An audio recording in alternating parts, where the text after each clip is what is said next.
Bismillahirrahmanirrahim. Assalamualaikum warahmatullahi wabarakatuh. Terlebih dahulu saya nak ucapkan selamat menyambut Ramadan 2023. Saya doakan semoga anda semua sihat sejahtera hendaknya di samping keluarga tercinta. Okey, hari ini saya nak kongsikan jangan jadi pemandu e-hailing jika anda. Saya sediakan 6 senarai yang saya nak kongsikan kepada anda. Sekiranya anda nak jadi pemandu e-hailing ataupun pemandu Grab, anda perlu elakkan daripada 6 perkara ini dalam diri anda lah. Yang pertama adalah tidak suka memandu dalam keadaan ataupun dalam tempoh yang panjang ataupun masa yang lama. So untuk pengetahuan anda, video-video sebelum ni saya ada cuba buat 2 jam, 4 jam, 6 jam dan 12 jam. So untuk 4 jam pertama biasanya saya tak dapat capai lah. Saya tak dapat capai target yang saya nak. Memang tak ada masalah, 1 jam kita boleh dapat pendapatan. Tapi buat e-hailing ni dia bukan pasal 15 minit, 10 minit ataupun 1 jam, 2 jam lah. Pemandu Grab atau e-hailing secara full time atau part time ni adalah kita target berapa kita nak dalam tempoh minimum berapa. Macam video saya juga sebelum ni saya kongsikan yang minimum saya target 150 km setiap kali saya mulakan saya punya Grab. Saya online, saya akan reset saya punya trip meter tu dan saya akan terus memandu sehingga capai 150. Saya offline dan baru saya check. Dan perkara 2, tidak suka jalan yang sesak ataupun jalan yang jam. Okey, biasanya jam ni dia dikira macam ni tau. So, biasa orang kalau dalam Klang Valley ni, Lembah Kelang ni, kalau kita pergi mana-mana masa peak hours, saya bagi contoh lah. Jam ni dia biasanya sebelum masuk kerja, tengah hari dan lepas waktu kerja. So dia ada 3 waktu yang jam. So Grab pun sama juga. Dia akan pilih 1, 2 atau 3 waktu peak hours maksudnya peak hours ni dia akan naikkan fare tu, dia akan bagi macam-macam insentif peak hours ni supaya kita masuk untuk serve penumpang tu untuk ambil dan drop off. Sebab permintaan sangat tinggi pada waktu-waktu jalan jam tu. Sebab semua orang nak pergi kerja, semua orang nak pergi makan. Bulan puasa ni tak ramai dan semua orang nak balik kerja. Biasanya dalam tempoh masa yang jam ni, biasanya saya terperangkap dalam jam dekat Lembah Kelang ni. Bila saya start, saya masuk jam saja minimum 30 minit, maksimum 2 jam. Tu biasa. So anda yang tak boleh tahan dengan jam, so perlu fikir, aku nak jadi pemandu ke tak? Sebab jam lah fare tu naik, sebab jam lah ramai penumpang. Yang ketiga adalah sayang kereta berlebihan. Okey, maksud sayang kereta berlebihan ni adalah dia nak start online, tiba-tiba hujan.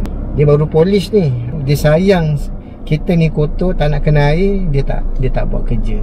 So dia parking, cuti lah, hari ni nak cuti lah, nanti kotor pula kereta. And then they say lah, dia tak takut pada hujan, dia jalan, lepas tu dia nampak dia kena pick up dekat kawasan industri yang jalan dia tak berapa elok kan. Ada lompat sana lompat sini, tak boleh lah. Dan sebab tak nak rosakkan kereta, walaupun boleh bawa slow, dia cancelkan job tu.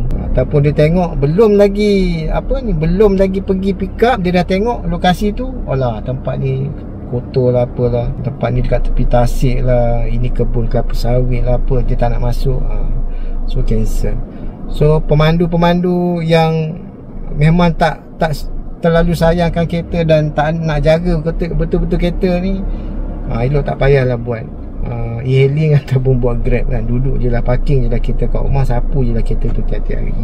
And then yang keempat, ni tidak tahu cakap bahasa Melayu dan sukar nak fahamkan bahasa Inggeris. Dah tak pandai cakap bahasa Melayu. Tak semua orang Melayu nak bercakap. Sebab kadang penumpang dia cuba cakap tapi kita tak layan. Kecuali memang kita tak nak bercakap lah. So sebab dia akan menyebabkan mungkin rating pemandu tu sendiri akan jatuh. Mungkin penumpang pun akan mula start komplain lah. So kita adalah pemandu yang pasif kan, tanya satu soalan pun malas nak jawab. And then satu lagi bahasa Inggeris, terutamanya yang pemandu Grab yang biasa buat dekat Lembah Kelang ni. Terlalu banyak, kalau masuk je KL terlalu banyak pelancong asing kebiasaannya mereka ni memang berbahasa Inggeris lah. And then ada juga yang Jepun, dia cuba berbahasa Inggeris, walaupun kita tahu dia tak boleh berbahasa Inggeris, tapi dia cuba untuk fahamkan kita dalam bahasa Inggeris. So kalau boleh lah, dua bahasa ni lah, bahasa Inggeris dan bahasa Melayu ni, kita kena biasakan dah bercakap dengan penumpang sekiranya penumpang bertanya. So kalau memang malas nak layan, tak tahu apa semua, jangan, kita baik tak payah bawa lah Grab ni.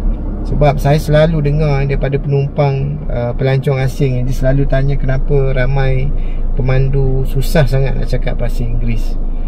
Sebab saya faham dia bukan paksaan sebenarnya kan, tapi sebab kita dah pilih untuk buat Grab, sekurang-kurangnya kita cuba faham sedikit lah bahasa Inggeris.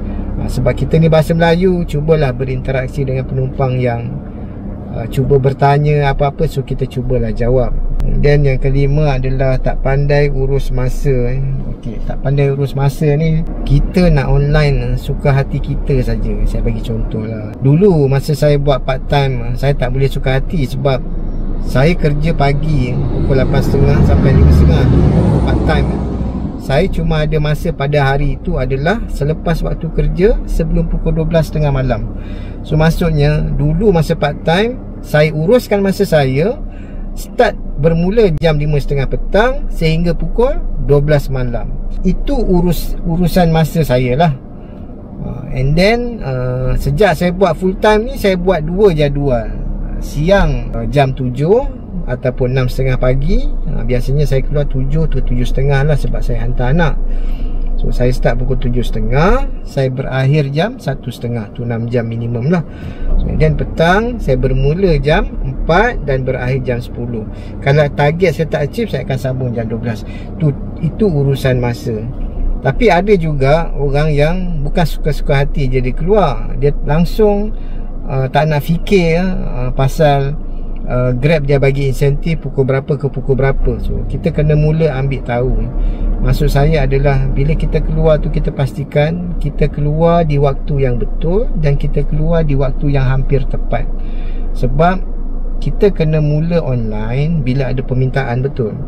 Kalau map tu sendiri dia tak tunjuk heat map ataupun hotspot tu, dia tak tunjuk dalam map tu ada spot-spot tu, kenapa kita nak keluar kan? Memang betul kita keluar, permintaan tetap ada, tapi tak terlalu tinggi. Kemungkinan besar kan demand tak ada. So bila demand tak ada, itu sebab ramai pemandu-pemandu sini cakap kita akan membangau saja. Masuk bangau ni duduk diam je.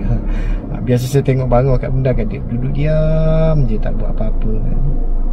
So itu satu pembaziran tu tak. So kalau rasa kita tak boleh belajar untuk urus masa, so jangan jadi pemandu e-hailing. Kalau tak, kita akan rugi masa dan rugi duit saja. Okey, yang seterusnya, yang terakhir adalah tak tahu urus wang. Tak tahu urus wang ni maksud saya lebih kepada berbelanja lebih atau mungkin kita boros lah. Dulu masa saya sebelum ni, masa saya mula-mula buat Grab ni, saya buat part time. Of course petang tu saya lapar. So bila lapar, saya akan pergi dekat Grab punya restoran pilihan tu untuk singgah minum teh tarik ataupun Nescafe tarik dan makan roti canai untuk alas perut untuk sepanjang 5 jam atau 6 jam sehingga tengah malam tu. Kita ada pilihan, kita ada duit lebih, kita boleh makan, yes. Tapi dengan harga makanan yang agak tinggi sekarang, memang betul dekat luar sana kita nak duduk makan nasi, betul, nasi, lauk apa semua, kita sekurang-kurangnya kita ada RM10 tu. So let's say di RM10 ni tu dengan air suam lah kalau boleh dapat lah saya letak minimum RM10 lah tu baru satu kali makan tu. Ni kita cerita pasal makan 2 kali tu. Kalau sehari RM20, sebulan 30 hari tu lah, kita habiskan duit makan RM600 sebulan tau. So RM600 ni kalau kita jimatkan dengan kurang makan berat kat luar, just makan ringan ataupun makan berat saja di rumah, so RM600 ni kita boleh gunakan untuk apa tau? Sama ada barang dapur di rumah ataupun wang RM600 tu kita boleh gunakan untuk allocation maintenance kereta kita. So ini semua apa yang saya nak beritahu, yang buat Grab ni kita perlu disiplin yang sangat tinggi lah. So kalau kita sendiri tak boleh manage disiplin kita, saya rasa kita lebih baik makan gaji je lah. Saya tak cakap makan gaji tu tak ada disiplin, no. Tetap ada disiplin juga. Tapi Grab ni dia perlukan disiplin lebih daripada itu sebenarnya. So, saya rasa setakat ni saja 6 perkara senarai tajuk kita hari ini, iaitu jangan jadi pemandu e-hailing jika anda. Setakat ni saja perkongsian daripada saya. Jangan lupa like, subscribe, komen dan share, dan jangan lupa tekan butang loceng. So, saya ingin mohon maaf lah sekiranya konten saya kali ini sedikit mengguris perasaan mana-mana pemandu yang lama, yang baru, dan bakal-bakal pemandu yang sedia ada. InsyaAllah sehingga bertemu lagi di next video konten. Assalamualaikum. Bye.